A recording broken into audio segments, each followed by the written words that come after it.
Fala aí, torcedor do Palmeiras, tudo bem com vocês? Mais um vídeo aqui no canal, mais um vídeo com informações do Verdão. Galera, jogo amanhã decisivo do Palmeiras contra o Chelsea. Vamos ver as informações desse jogo, escalação, jogador chegando também no Verdão, jogador saindo, que história é essa? Bora ver aqui nesse vídeo. Já comenta aqui nos comentários qual o seu palpite para o jogo de amanhã. Quanto vai ser esse jogão? Comenta aqui a sua opinião. Sem mais delongas, bora pro vídeo, galera. Caioba, parece que vai chegar finalmente o jogo entre Palmeiras e Chelsea. Tá aí na sua tela. É amanhã, Brasil. 9h45, 9h40 na tela da Globo. Palmeiras e Chelsea. Olha que bonito esses dois escudos na tela. Caioba, sua expectativa? De um jogaço, de um reencontro de duas equipes que vêm muito forte na competição, que disputaram a final do Mundial de 2021, de um Estevão como personagem principal, porque é o futuro time dele e ele precisa fazer a diferença nesse jogo, porque tem motivação, Palmeiras precisa muito dele e eu acho que vai ter muito palmeirense no estádio. Se a gente tá ansioso, imagina o torcedor palmeirense. Verdade, então bora contribuir com essa ansiedade dos torcedores palmeirenses. Falar agora com a Gabi Ribeiro, que já tá lá na porta do estádio. Ela não aguentou de ansiedade, falou, não, quero chegar um dia antes no estádio aqui, tá acampando lá no estádio da Filadélfia, onde vai ser o jogo entre Palmeiras e Chelsea amanhã de noite. Gabi, traga pra gente as últimas do Palmeiras, por favor. Boa tarde. Hoje eu cheguei no estádio bem mais cedo, viu, Fred? Boa tarde pra você, pro Caioba, todo mundo que tá ligado com a gente no Globo Esporte. É amanhã, aqui no estádio da Filadélfia, estádio em que o Palmeiras já jogou contra o Botafogo aqui no último sábado e amanhã enfrenta o Chelsea. Mas hoje pela manhã teve o último treino decisivo no complexo do Philadelphia Eagles, que é aqui pertinho do estádio, cerca de 1 quilômetro. E o que a gente viu, pelo menos da janela que a gente pôde acompanhar, foi um Palmeiras muito concentrado, né? O Maurício, inclusive, numa cena muito bonita em que ele entra no gramado, ali fazendo suas preces. Técnico Abel Ferreira conversando muito com os jogadores. A gente viu que ele reuniu mais uma vez os jogadores para conversar, para passar instruções, até porque o Palmeiras vai ter muitas mudanças nesse jogo. A gente tem falado durante toda a semana sobre a linha defensiva, que vai mudar bastante, porque o Vanderlan vai entrar, Michael e Bruno Fux, talvez até, quem sabe, o Marcos Rocha dobrando com o Giai, quem sabe, ou mudanças no meio-campo também, mudanças no ataque. Será que o Alan, mais uma vez, vai ser titular, como ele já foi contra o Botafogo? Enfim, muitas dúvidas que o técnico Abel Ferreira tentou resolver, um quebra-cabeça que ele tentou montar ao longo dessa semana. O treino acabou agora há pouco e daqui a pouco o técnico Abel Ferreira vai dar entrevista coletiva aqui mesmo no estádio. Ele e 3 jogadores vão conversar com a gente. Agora, outra cena muito curiosa do treino de hoje foi do Estevão. Ele que está nesse momento de coração dividido, de vários sentimentos, levou um trote ali depois dos jogadores. Logo no comecinho do treino, Michael, Rafael Veiga estavam ali junto com ele, brincaram. Ele que é um jogador muito querido e, como a gente disse, está vivendo um momento muito especial, como a gente vai ver na reportagem. Imagina só, enfrentar o clube que você vai defender em menos de um mês. E ainda no que pode ser o jogo mais importante da sua vida até aqui. Tu tens que ter aquele espírito, como diz o Estevão, que é, para mim, jogar futebol é um parque de diversões. A venda mais cara do futebol brasileiro, mais de 350 milhões de reais. Tudo isso com a cláusula de que Estevão só poderia ir para o Chelsea depois da Copa do Mundo de Clubes. Antes da competição, ele contou pra gente que já estava entrosado com os caras de lá. O primeiro foi o Palmer, né? Que de quando eu assinei, acho que 2 dias depois eu joguei. E fiz um gol e do nada eu fiz a comemoração dele, sabe? Foi tipo, do nada mesmo, não tinha nem planejado fazer. E aí marquei ele no Instagram, ele respondeu, a gente conversou. E esse ano mesmo ele mandou mensagem de novo, tava falando que tava me esperando. Estevão ainda não marcou nenhum gol ou assistência na Copa do Mundo. E ao ser substituído no segundo tempo contra o Botafogo, ele demonstrou a frustração. O maior desafio para Estevão contra o Chelsea vai ser melhorar o rendimento que teve até aqui na competição.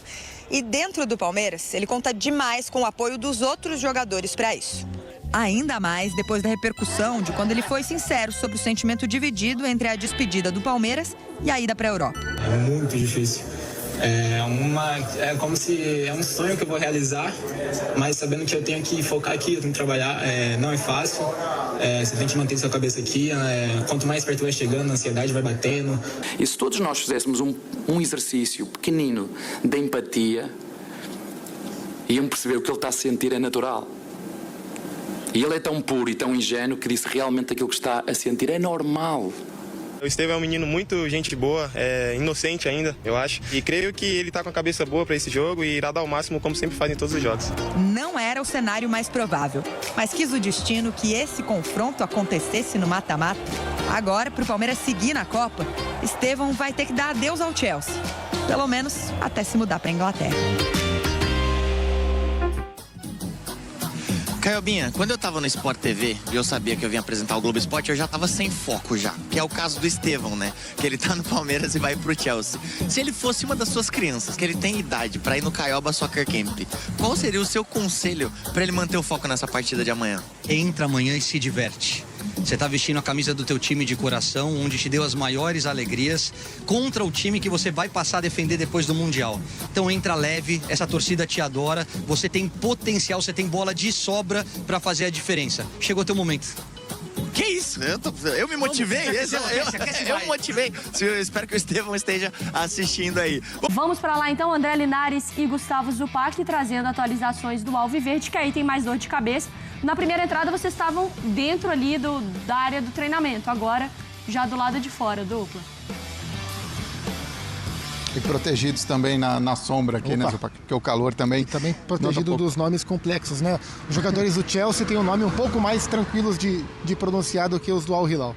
Sem dúvida, sem dúvida. A gente pôde acompanhar os primeiros 15 minutos de treinamento. Claro que não tem muito ali para tirar de esquema tático, mas jogadores fazendo a parte de aquecimento, roda de bobinho, mas era importante para ver todos os jogadores estarem em campo, claro, exceção do Murilo lesionado. No finalzinho até o Piquerez e o Gustavo Gomes começaram a fazer o trabalho separado, afinal de contas estão suspensos, é parte do que o Abel Ferreira tem para decidir em relação ao que vai ser essa linha defensiva do Palmeiras, com essas 3 baixas importantes, e também poder definir se faz alguma alteração ou não, mas do meio de campo para frente, pensando no que é esse Chelsea. Do ponto de vista defensivo, eu até acho que se fosse um problema que o Abel tivesse, o Piquerez está suspenso. Talvez ali ele mergulharia mais numa variação menos esperada, mas como da linha defensiva, dos 4 que o Abel tem usado, Giai, Gomes, Murilo, Piquerez, só tem o Giai, eu acho que para evitar mexer ainda mais do que o natural e impactar na estrutura da equipe, me parece um caminho mais lógico a troca simples Mikael e Vanderlan por Gomes e Piquerez, mas a gente vai ter que aguardar mesmo amanhã para saber. Do meio para frente ele tem muitas opções para rodar esse time, e tem decisões a serem tomadas baseadas no impacto da troca defensiva. O que eu estou querendo dizer? Se jogar o Vanderlan e no lugar do Piquerez. O Piquerez é um cara que marca bem e ataca. O Vanderlan é um cara que ataca melhor do que marca. Como é que você vai compensar uma segunda linha de acordo com as características de quem ocupar a primeira linha? Esse é um ponto. Segundo ponto, olhando o Chelsea, as fragilidades e fortalezas defensivas do Chelsea, para você decidir qual é o melhor lado do Estevão jogar. O Estevão é melhor jogar do lado direito, do lado esquerdo do ataque, para bater com o Reece James ou com o Gusto, quem quer que escolha o Maresca, ou melhor o Estevão cair do lado direito do ataque e bater com o Cucurella, que é um cara que sai mais, mas às vezes deixa um pouco mais de espaço. Outra tomada de decisão, o Alan. O Alan para mim foi o melhor jogador do Palmeiras na vitória sobre o Botafogo. Mas será que o Abel apostou no Alan contra o Botafogo porque era um jogo nacional, mais fácil de ele administrar o contexto? Será que num duelo contra o Chelsea, em quartas de Mundial, o Abel está pronto para confiar no Alan desde o princípio, ou ele vai segurar? Se ele segurar, entra o Facundo para compensar o outro lado e inverte o Estevão, então tem muita variável. Hoje, assim, pensando pouco mais de 24 horas antes do jogo, a minha principal dúvida é se vai Estevão na esquerda e Alan na direita, ou Estevão na direita e Facundo na esquerda. E uma curiosidade, Linares e amigos, o Palmeiras não teve nenhum gol marcado por titular ainda. O Palmeiras fez 5 gols no Mundial. Um gol foi contra do Essam Abu Ali, centroavante do Al Ahly. Os outros 4 gols do Palmeiras vieram no segundo tempo, marcados por reservas que entraram durante o jogo. Então é uma questão melhorar uma performance ofensiva daqueles que estão iniciando jogos na equipe do Palmeiras. Você falou do Estevão, ainda bem que ele está do lado do Palmeiras, né? Porque depois já vai para o lado do Chelsea, que inclusive correu para também trazer o João Pedro aqui para os Estados Unidos, mesmo que ele talvez ainda não tenha a melhor condição física, né? Mas fizeram questão de, não, vem aqui, esteja junto, porque também um dos pontos que a gente comentava é que o Maresca, se lá na fase de grupos falou em preparar time e pensar em relação à pré-temporada, olhando para a temporada seguinte, agora já num duelo de quartas de final, assim ainda tem a preocupação de um substituto para o Caicedo, né? E assim, a gente olha para a temporada de Premier League do Chelsea, e Mari e Jailson trabalharam em tantos jogos quanto eu nessa temporada que passou, o Chelsea sempre teve uma questão com camisa 9, né? O Nicolas Jackson, que volta a ficar à disposição para o jogo de amanhã, ele teve bons momentos, mas ele já teve momentos que ele brigava violentamente com a bola, assim, sabe? Então o Chelsea precisava de um centroavante. Embora o João Pedro não seja um centroavante, mas ele é claramente uma contratação dentro desse perfil, porque ele é jovem, o Chelsea tem um time muito jovem, o elenco na casa dos 23 anos de idade de média, e é um cara que pode fazer essa função de centroavante com flutuação, como trabalha a equipe do Chelsea. A Lívia falou como o Palmeiras deve encarar e eu vou perguntar para vocês. O jogo é amanhã, às 10 da noite, como eu falei. Tem desfalques importantes, o Murilo machucado, mais o Piquerez, lateral, e o Gustavo Gomes estão fora. Então, obrigatoriamente, o Abel vai ter que fazer uma mudança, algumas mudanças, né? Ele tem para a zaga o Mikael, jogador que entrou contra o Botafogo, e o Bruno Fux, que foi o titular e que jogou muito bem nessa última partida do Palmeiras. Para lateral, a opção é o Vanderlan. A última vez que o Vanderlan foi titular, curiosamente, também foi com a zaga formada por Mikael e Bruno Fux contra o Sporting Cristal, com o Palmeiras já classificado para as oitavas de final da Libertadores. O Palmeiras venceu por 6-0 aquela partida. A outra alternativa seria o que a Lívia falou, a improvisação do Mike pela esquerda, coisa que o Abel também já fez. Qual você acha o melhor caminho, Lívia? Então, nesse sentido de mudança a fórceps, né? Porque aí não tem o que fazer, né? Você não tem como fazer um planejamento, né? Vai ter que ser com as mudanças de última hora. Eu faria, né, essa improvisação do Mike. Já é um modelo que o Abel gosta de implementar. E o Mike, por ser um jogador mais experiente, eu usaria nesse jogo, que é um jogo que vai precisar ter muito psicológico, muito mental para aguentar. E aí, durante a partida, dá para você fazer outras alterações também. A zaga, a gente já sabe que, né, basicamente deve ser isso aí mesmo, o Bruno, né, e o Fux. Então, assim, eu iria com a improvisação do Mike pela questão mental, por essa questão de ser um atleta experiente. E você, Casão? Eu tendo a acreditar que o Abel vai com o Vanderlan. Acho que não vai arriscar um cara que não é exatamente da posição, embora já tenha jogado ali. O que você acha? Então, primeiro é assim, vamos ter 2 finais de Champions, né?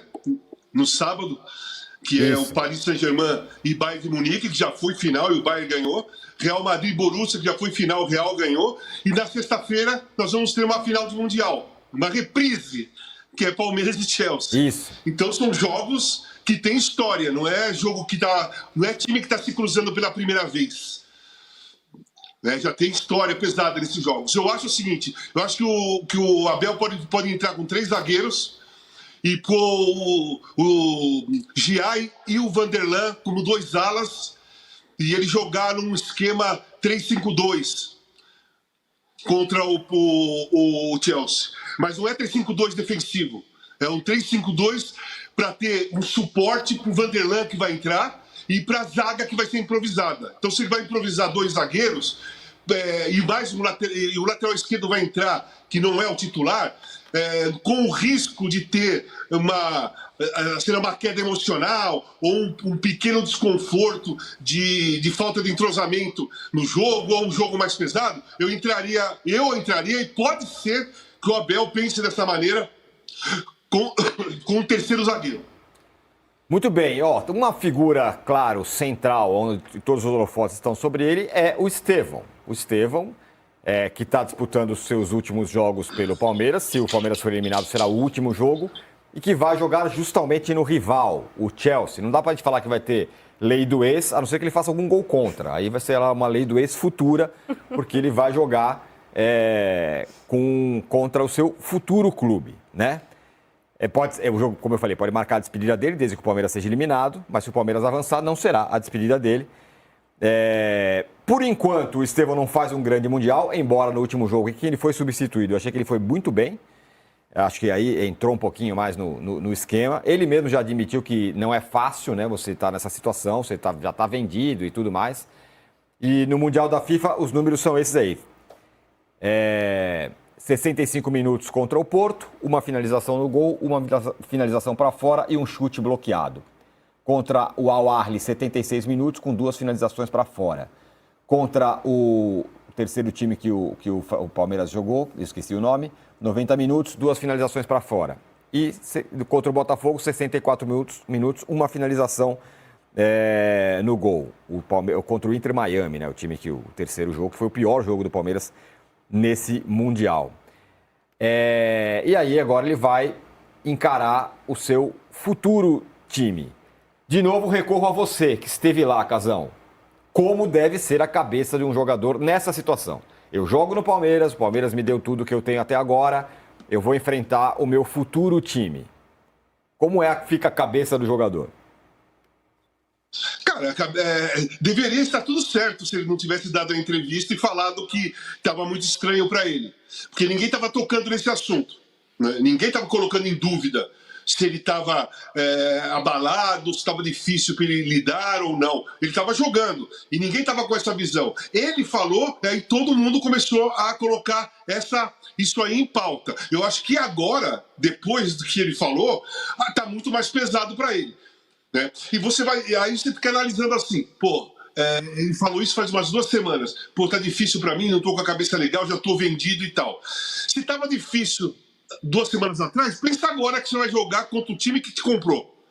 Então, assim, ele não deveria estar dessa maneira, porque por enquanto você está jogando no Palmeiras, o Palmeiras que paga, o Palmeiras. Qual é a dificuldade? Qual seria a dificuldade? Quer ir embora logo? Não devia estar jogando? Está com medo de machucar porque vai para o outro time? Qual seria o ponto que mexe com a cabeça do jogador que já foi vendido? Porque isso acontece com a grande maioria dos jogadores. A grande maioria dos jogadores acontece isso. Só não tem essa questão de você estar num torneio que o time que comprou, que pagou a multa contratual e tal, e levou você, não tá. Raramente você joga contra esse time. Mas eu fui vendido para o Porto, meses, 2, 3 semanas antes de eu ir para o Porto, né? E eu jogava, eu treinava, eu nem lembrava dessa situação. Eu fui lembrar, porque a história é engraçada, eu fui lembrar porque nós fomos jogar em Manaus contra o Nacional no Campeonato Brasileiro. Nós tínhamos jogado, acho que na Paraíba, e fomos para Manaus. E aí nós chegamos uns 2 dias antes. E aí eu fui até a beira do rio lá e conversei com o pessoal, os indígenas, que eles tinham um barco e tal. Eu perguntei se eles faziam um passeio, porque eu não queria ir naquele barco de passeio que vai fazer a rota tradicional. Eu queria dar um giro em lugares diferentes pelo rio, né? Nas entradas ali pela Amazônia. E aí o cara falou, beleza. Aí eu marquei 6 horas da manhã, aí fui eu, o Dr. Joaquim Grava, e o do Henrique Alves, que ele era o diretor do Corinthians. Bom, ficamos o dia inteiro lá e tal. No final, chegou na Pororoca, onde tem o Rio Solimões e o Rio Negro. Eu perguntei pro cara, qual é a diferença dos dois? Ele falou assim, o Rio Solimões, ele tem oxigênio, então tem vida. O Rio Negro não tem oxigênio, então não tem vida. Eu falei, não tem vida lá? Ele falou, não, eu mergulhei. Eu pulei no Rio Negro, sem falar nada. E aí depois eu queria subir e tal, e quando eu subi, o Joaquim tava branco, porque ele falava assim, eu só vim aqui porque o Roberto Pasco, que é presidente do Corinthians, me ligou e falou assim, ele vai passear no Rio, na Amazônia, vai com ele que esse cara é maluco. Então, eu lembrei dessa história. Galera, notícia boa aí, hein? Palmeiras vai para o jogo contra o Chelsea aí, apenas com a zaga um pouco desfalcada, mas do meio para frente vai com um time muito forte. Graças a Deus não tem ninguém lesionado. No treino de ontem teve ali o Estevão sentiu ali uma dorzinha no pé, mas não foi nada demais. Então, notícia boa, né? Ele vai jogar. Apesar que ele já tá com a cabeça um pouco aí no seu próximo clube, que inclusive é o Chelsea, que vai jogar contra o Palmeiras amanhã, mas eu acredito que ele vai fazer um bom jogo, vai querer mostrar para o seu próximo clube que ele sabe jogar bola e que ele vai buscar uma vaga de titular lá. E galera, não vou estender muito o vídeo, né, sobre essa partida, porque todo mundo já sabe o que vai acontecer, mais ou menos a escalação, né, e vamos ver aqui, né, um pouquinho aqui, as outras notícias do Palmeiras, que não é uma notícia muito boa. em relação ao Richard Rios, que tem uma proposta aí, né? Proposta não, o Palmeiras decidiu vender ele por 150 milhões de reais. Ou seja, se aparecer uma proposta nesse valor, o Palmeiras dificilmente vai querer segurar ele, porque não que o Palmeiras 13 esteja precisando fazer caixa, né? Porque tem muito dinheiro, mas o Palmeiras vai querer vender. Então, é muito bom essa notícia aí. Podemos perder o volante que tá vivendo um momento extraordinário no Palmeiras, é titular absoluto, né? Jogando bem no Mundial, mas é aquela, né? Vamos ver aí o que vai acontecer. Galera, o que você acha? Você acha que o Richard tem que permanecer? O que você acha? E comenta aqui também, como eu falei no começo do vídeo, qual o seu placar amanhã aí? Cara, um jogo difícil pra caramba. Eu tô desconfiando aí de penalidades. Eu tô achando que esse jogo vai ser 1-1 no tempo normal e o Palmeiras passa nos pênaltis, cara. Não vai ser um jogo fácil. Não, eu acredito que o Palmeiras não ganha no tempo normal, porque o Chelsea é uma equipe muito forte e competitiva. Então eu acredito que o Palmeiras leva a classificação nas penalidades máximas. Comenta aqui o seu palpite, o que você acha desse jogo, quem ganha, qual o placar, comenta aqui. Agora, galera, eu vou ficando por aqui para o vídeo não ficar muito longo. Um grande abraço a todos e se encontramos no próximo vídeo. Valeu, galera!